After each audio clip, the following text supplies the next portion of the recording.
دخول الحمام مش زي خروجه.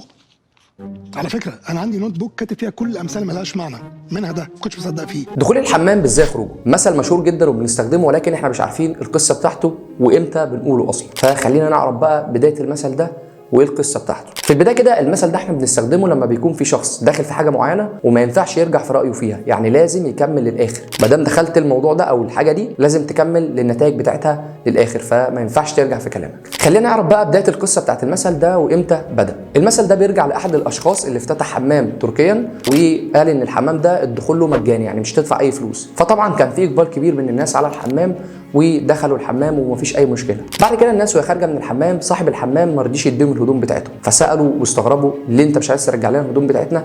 فقال لهم هتدفعوا عليها فلوس. فاحد الاشخاص رد عليه قال له انت مش قلت دخول الحمام مجاني؟ فرد عليه صاحب المحل بالمثل الشهير او المقوله اللي احنا بنقولها دخول الحمام مش زي خروجه.